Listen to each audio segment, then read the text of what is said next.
صابر ہمارے گاؤں کا ایک ایماندار شخص تھا۔ اس کی زمین تھی جس کو وہ خود ہی کاشت کرتا تھا۔ وہ زیادہ خوشحال نہیں تھا مگر بدحال بھی نہ تھا۔ دونوں میاں بیوی محنتی تھے، یوں اچھا گزارا ہو رہا تھا۔ صابر کو اللہ نے ایک بیٹے اور بیٹی سے نوازا تھا۔ عامر اور ارم بڑے پیارے بچے تھے۔ وہ آزاد فضاؤں کے پروردہ کھیتوں میں کھیل کود کر بڑے ہوئے تھے۔ صابر کا جی چاہتا تھا کہ اس کے بچے شہری بچوں کی طرح پڑھے لکھیں، صاف ستھرے اور تمیز والے ہوں۔ لیکن گاؤں میں ایک ہی اسکول تھا جس کی حالت بہت خراب تھی۔ چار دیواری اور کمرہ تو پختہ اینٹوں کا بنا ہوا تھا، لیکن اس اسکول کی اصل روح یعنی استاد بے روح تھا۔ جن دنوں ارم تیسری جماعت اور عامر چھٹی میں تھا، صابر کی زندگی مکمل ہو گئی۔ جن بچوں کو پڑھ لکھ کر کچھ بن کر دکھانا تھا، وہ دنیا کے رحم و کرم پر پلنے لگے، یعنی یتیم ہو گئے۔ عامر کے ماموں شہر میں رہتے تھے، اسی وجہ سے ان کا وہاں آنا جانا رہتا تھا۔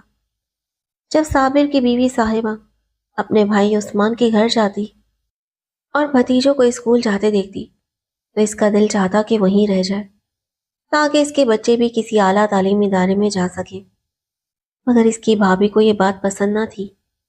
اسے تو بیوہ نند کا اپنے گھر آنا بھی گوارا نہ تھا۔ البتہ عثمان، جو خود اسکول ہیڈ ماسٹر تھا، اپنی بہن کو ڈھارس دیتا تھا کہ تم فکر نہ کرو، عامر اور ارم کو مڈل تک گاؤں میں پڑھا لو، پھر میں تمہیں اور تمہارے بچوں کو یہاں بلا لوں گا اور انہیں اعلیٰ تعلیم دلاؤں گا۔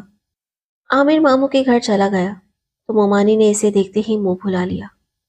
وہ بات بات پر اپنے بچوں کو ڈانٹنے اور شور مچانے لگی کہ کیا دیہاتی بچوں کی طرح اچھل کود کر رہے ہو۔ ایسی باتیں کر کے اس نے ایک دن میں ہی عامر کے ذہن کو بڑا گندا کر ڈالا۔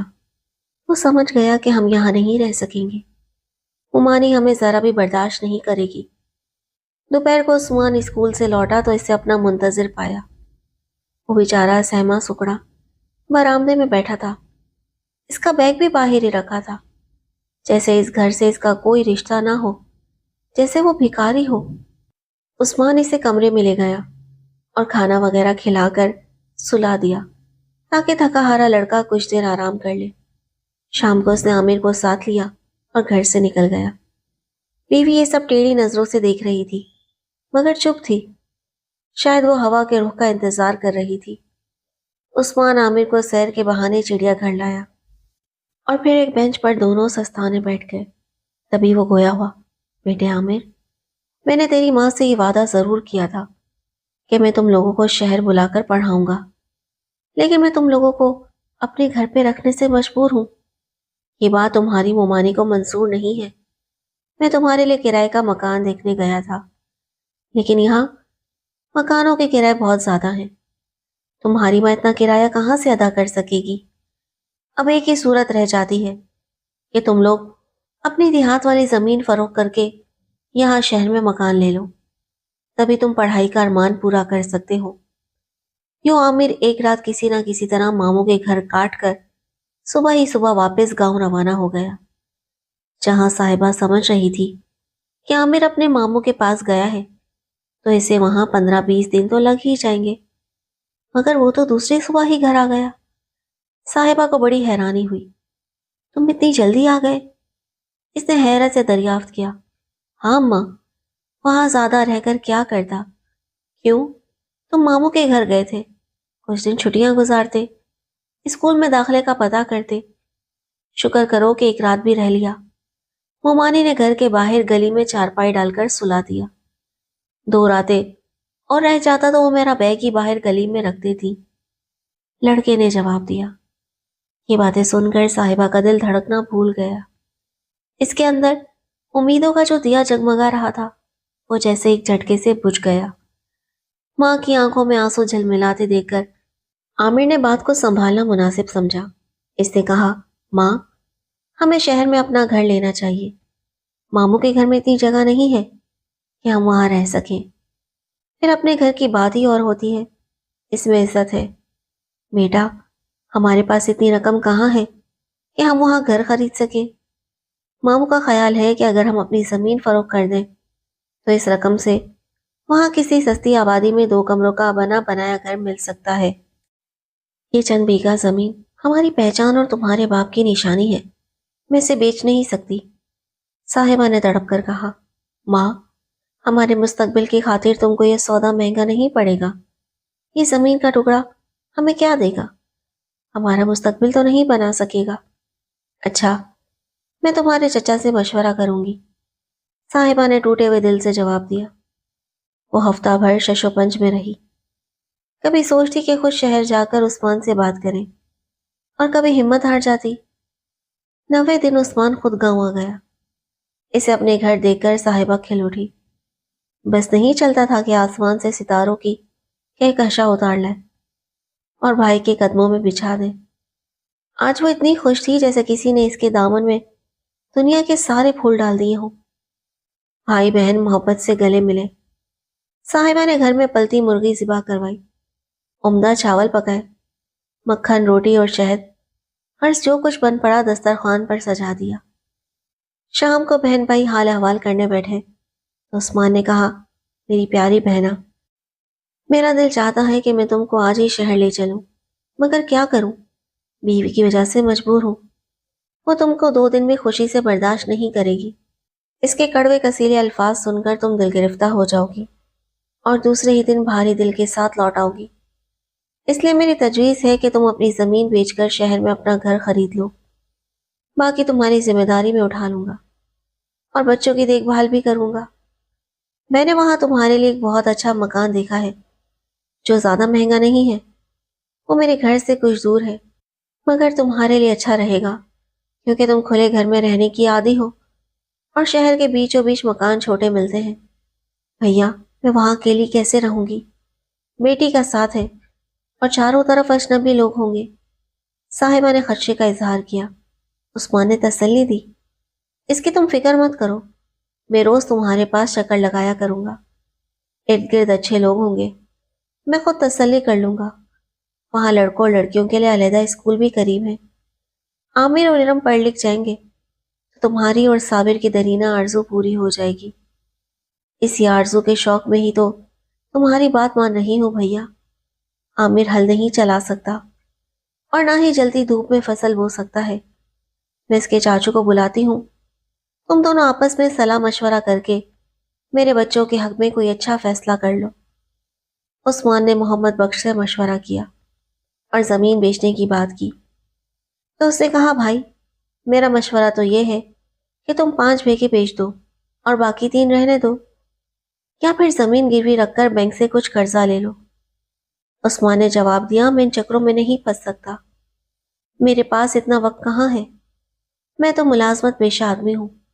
6 بیگھے فروخت کر دیتے ہیں اور 2 بیگھے جس پر ان کا گھر بنا ہوا ہے رہنے دیتے ہیں، تاکہ گاؤں میں ان کا نام اور ٹھکانہ بھی رہے۔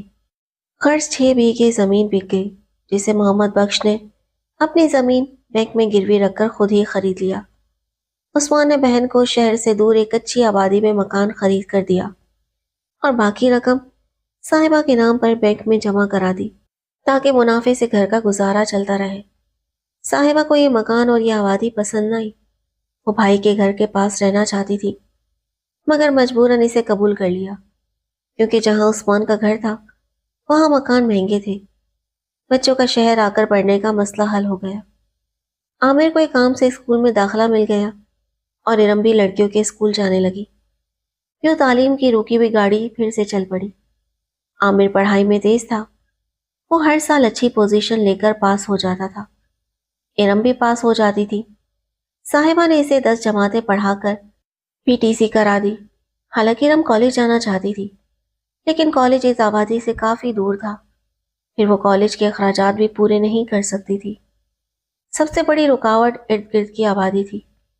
یہ طبقہ نہ تو تعلیم یافتہ تھا اور نہ ہی ملازمت پیشہ۔ ان کے بچے پڑھنے لکھنے کے بجائے آوارہ گردی میں پڑے ہوئے تھے۔ نوجوان طبقہ تاش کھیلتا تھا، جس کی آڑ میں جوا ہوتا، وہ ہیروئن کا نشہ بھی کرتے تھے۔ کسی بال بچے دار شریف شخص کا وہاں رہنا ٹھیک نہ تھا، تاہم صاحبہ کو مجبوراً وہاں رہنا تھا، اور وہ کہاں جاتی؟ وہ نہ محلے والوں سے ملتی تھی اور نہ بچوں کو گھر سے نکلنے دیتی تھی۔ عثمان نے سختی سے تہیا کر رکھا تھا کہ اگر میں نے محلے کے بیکار لڑکوں کی آوارہ ٹولیوں میں عامر کو کبھی دیکھ لیا تو اس کی ٹانگیں توڑ دوں گا۔ وہ صبح پڑھنے جاتا اور واپس آ کر گھر میں بیٹھ کر کتابوں میں مگن رہتا۔ ارم تو اسکول کے بعد گھر سے نکلتی ہی نہ تھی۔ صاحبہ نے اسے سمجھا دیا تھا کہ آس پڑوس کی لڑکیوں سے دوستی نہ کرنا، یہ لوگ ہماری طرح کے نہیں ہیں، تم ان کے ساتھ دوستی نبھا نہیں سکو گی۔ میٹرک کے بعد عامر نے شہر کے ایک اچھے کالج میں داخلہ لے لیا۔ وہ روز اتنی دور سے گھر نہیں آ سکتا تھا، لہٰذا عثمان نے اپنی بیوی کو سمجھا بجھا کر اس بات پر راضی کر لیا کہ عامر ہفتے میں 4-5 دن ہمارے گھر رہے گا اور جمعرات جمعے کو اپنے گھر لوٹ جایا کرے گا، کیونکہ اسے کالج دور پڑتا ہے۔ عثمان کی بیٹی بھی بڑی ہو رہی تھی۔ مومانی نے سوچا کہ لڑکا اچھا ہے، اگر پڑھ لکھ کر کچھ بن گیا تو ہاتھ میں رہے گا اور لڑکی کا رشتہ غیروں میں نہیں ڈھونڈنا پڑے گا۔ یہ سوچ کر وہ چپ ہو گئی۔ PTC کر کے ارم گھر بیٹھ گئی۔ نوکری ملنا آسان نہ تھا۔ یہ سوچ کر ٹریننگ لی تھی کہ شاید قسمت کھل جائے۔ جس مقصد کے لیے زمین بیچ کر شہر میں گھر لیا تھا وہ کسی حد تک پورا ہو گیا تھا۔ عامر کالج میں پڑھ رہا تھا اور ارم بھی تعلیم مکمل کر چکی تھی۔ اب صاحبہ کو ارم کی شادی کی فکر ستانے لگی۔ ادھر محلے والوں کو علم ہو گیا کہ عامر ماموں کے یہاں چلا گیا ہے اور اب ماں بیٹی گھر میں اکیلی رہتی ہیں۔ کچھ غلط قسم کے نوجوان جو پہلے اس گھر سے دور رہتے تھے اب ارد گرد منڈلانے لگے۔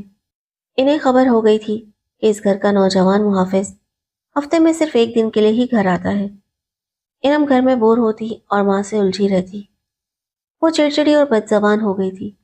اسے یہ غم تھا کہ ماں نے بیٹے کو تو کالج بھیج دیا مگر اسے داخلہ نہیں لینے دیا۔ وہ ماں کی مجبوریاں نہیں سمجھتی تھی بلکہ اس کے رویے کو ناانصافی پر محمول کرتی تھی۔ ارم کے ہر وقت الجھنے پر صاحبہ سخت پریشان رہنے لگی۔ اس کا جی چاہتا کہ جلدی سے کوئی رشتہ آ جائے تو وہ لڑکی کے ہاتھ پیلے کر دے، مگر اچھے رشتے بھی نصیبوں سے ملتے ہیں۔ ماں باپ تو صرف انتظار ہی کر سکتے ہیں۔ جب ارم بیمار رہنے لگی تو صاحبہ نے سوچا کہ گھر سے کچھ فاصلے پر جو سلائی سینٹر ہے کیوں نہ ارم کو وہاں داخل کروا دوں، یوں وہ کچھ ہنر بھی سیکھ لے گی اور اس کا دل بھی ہم عمر لڑکیوں میں لگا رہے گا۔ چنانچہ اس نے ارم کو اس انڈسٹریل ہوم میں داخل کرا دیا۔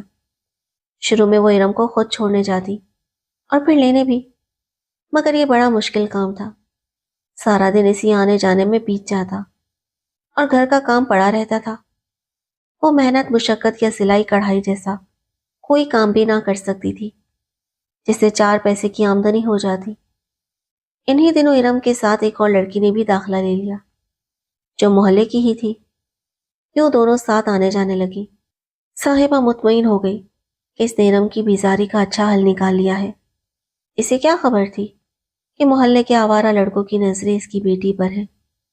اگر وہ جانتی تو کبھی اسے گھر سے باہر قدم نہ نکالنے دیتی، مگر جب قسمت میں بھوچال لکھا ہو تو اچھی تدبیر بھی الٹ جاتی ہے۔ ایک رات دروازے پر دستک ہوئی۔ صاحبہ نے پوچھا کون ہے؟ وہ سمجھی شاید عامر ہوگا جو جمعرات کے بجائے بدھ کو ہی آ گیا ہے۔ اس نے جواب کا انتظار کیے بغیر ہی دروازہ کھول دیا۔ دروازہ کھلتے ہی 3 نوجوان گھر میں یوں گھستے چلے آئے جیسے یہ ان کا اپنا ہی گھر ہو۔ صاحبہ حیران و پریشان کھڑی رہ گئی۔ اس کی عقل کام نہیں کر رہی تھی کہ یہ کیا ہو رہا ہے۔ انہوں نے آتے ہی صاحبہ کا منہ کس کر باندھ دیا اور اسے بے ہوش کر کے چارپائی پر ڈال دیا۔ ارم دوسرے کمرے میں سو رہی تھی۔ انہوں نے اس کے کمرے میں جا کر دروازہ اندر سے بند کر لیا۔ پھر ان بدماشوں نے اس کے ساتھ وہ سلوک کیا جسے کوئی عزت دار لڑکی برداشت نہیں کر سکتی۔ ان خبیثوں کے جانے کے کچھ دیر بعد وہ حواس باختہ اپنے کمرے کے فرش پر پڑی رہی۔ پھر نہ جانے سے کیا ہوا کہ وہ دیوانی سی ہو گئی اور دروازہ کھول کر باہر نکل گئی۔ آدھی رات کا وقت تھا لیکن اسے وقت کا احساس نہ رہا تھا۔ وہ روتی جا رہی تھی۔ گھر کے قریب ہی ایک پرانی عمارت کا کھنڈر تھا۔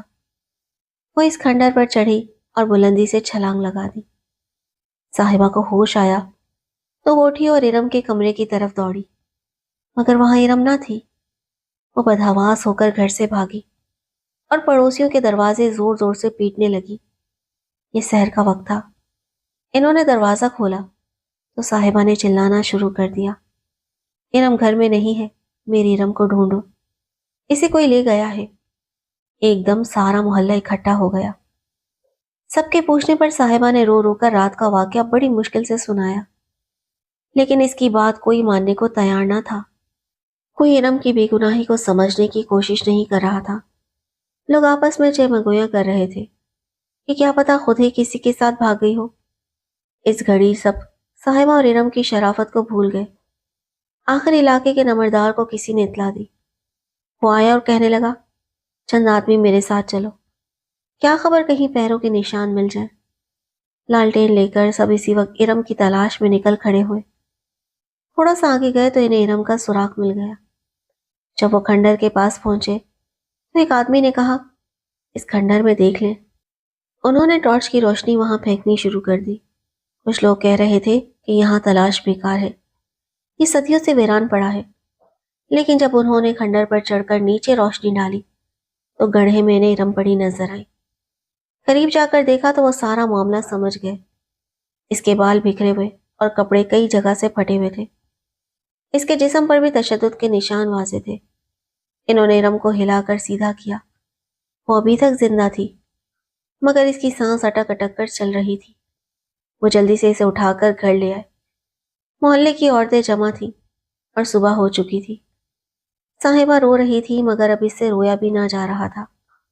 وہ بین کرنا چاہتی تھی، مگر بین کرنے کی طاقت باقی نہ رہی تھی۔ اس کی ایسی عجیب حالت تھی جسے الفاظ میں بیان نہیں کیا جا سکتا۔ خدا کا کرنا ایسا ہوا کہ عامر بھی اسی وقت گھر آ گیا اور اپنے گھر پر لوگوں کا ہجوم دیکھ کر حیران رہ گیا۔ ماں سسک رہی تھی اور اب ارم کو تھوڑا ہوش آ گیا تھا۔ اس سے پوچھا گیا تو اس نے بتایا کہ وہ لوگ ایک دوسرے کا نام لے رہے تھے۔ اس نے ایک نام دہرایا بھی۔ سب نے پہچان لیا کہ یہ محلے کے کس بدماش لڑکے کا کام ہے۔ ماں اور بھائی تو ہوش و حواس کھو چکے تھے۔ لوگ ارم کو اسپتال لے گئے جہاں اس نے دم توڑ دیا۔ اس کی لاش جب گھر آئی تو صاحبہ دیوار سے ٹکرے مار مار کر رو رہی تھی۔ وہ ہاتھ ملتی جاتی اور کہتی جاتی، میری بیٹی، میں تو تیرے ماموں کے آسرے پر اپنا گھر بار چھوڑ کر اتنی دور آ گئی تھی۔ افسوس کہ میں تیری عزت کی پاسبانی نہ کر سکی اور تو جان سے بھی گئی۔ کاش تیرے بجائے موت مجھے لے جاتی۔ کچھ دن تو عامر گمسم رہا، پھر لوگوں کے بھڑکانے پر آپے سے باہر ہو گیا اور ایک روز اس بدماش لڑکے کی بیٹھک کی طرف چلا گیا۔ سامنے ہی وہ اسے نظر آیا تو عامر نے اس کے سر پر اینٹ سے ضربیں لگانا شروع کر دی۔ نہ جانے اس میں اتنی طاقت کہاں سے آ گئی تھی کہ وہ ایک جنونی بن گیا تھا۔ سر پر ایسی سخت ضربیں لگی کہ اس کا بھیجا باہر آ گیا۔ اتنے میں لوگ اکٹھے ہو گئے تو عامر وہاں سے بھاگ نکلا۔ اسی وقت سڑک سے ایک بس سست رفتاری سے گزر رہی تھی۔ عامر جلدی سے اس پر سوار ہو گیا۔ بس نے رفتار پکڑ لی اور لوگ پیچھے دوڑتے رہ گئے۔ کچھ آگے جا کر عامر بس سے اتر گیا اور اس کے بعد وہ غائب ہی ہو گیا۔ نامعلوم وہ کہاں چلا گیا۔ آج اس واقعے کو کئی برس گزر گئے ہیں، مگر وہ ابھی تک واپس نہیں آیا۔ صاحبہ اپنا سب کچھ لٹا کر ہاتھ ملتی واپس گاؤں چلی گئی۔ وہ اب صرف عامر کے انتظار میں زندہ ہے۔ پہروں خلاؤں میں گھورتی رہتی ہے اور خود سے باتیں کرتی ہے۔ افسوس ارم کی موت کا صرف چرچا ہوا، کسی نے اس کے قاتلوں کو پکڑنے اور سزا دینے کی بات نہیں کی۔ ہاں، مگر اس بدماش کی موت کا الزام عامر پر ہے اور FIR میں عامر کا نام بطور قاتل درج ہے۔ آج میں اس لیے صاحبہ کی کہانی لکھ رہی ہوں کہ ہمارے گاؤں کی وہ مجبور عورت ہے جو اپنے بچوں کی تعلیم کے شوق میں اپنا گھر بار چھوڑ کر اور زرعی زمین بیچ کر شہر آئی، مگر اپنی عزت گنوا کر ہاتھ ملتی لوٹ گئی۔ کاش ہمارے ملک کے دیہاتوں میں تعلیم کا نظام ٹھیک ہو جائے اور لوگ اپنے بچوں کو پڑھانے کے شوق میں شہروں کا رخ نہ کریں۔ کاش یہ کہانی عامر پڑھ لے اور اپنی ماں کی بے بسی کا خیال کر کے گھر لوٹ آئے۔ کاش یہ کہانی ان عورتوں پر بھی اثر کرے جو شہر میں رہ کر اس قدر مغرور اور خود غرض ہو جاتی ہیں کہ اپنے دیہاتی رشتہ داروں کو حقارت کی نظروں سے دیکھنے لگتی ہیں اور ان کے مسائل کو سمجھنے کے بجائے انہیں بے یار و مددگار چھوڑ دیتی ہیں۔ اگر صاحبہ کی بھابھی اپنی بیوہ نند کی دونوں بچوں کے سر پر شفقت کا ہاتھ رکھ دیتی تو ارم کو اپنے ماموں کا بھرپور تحفظ حاصل ہو جاتا اور یہ حادثہ کبھی پیش نہ آتا۔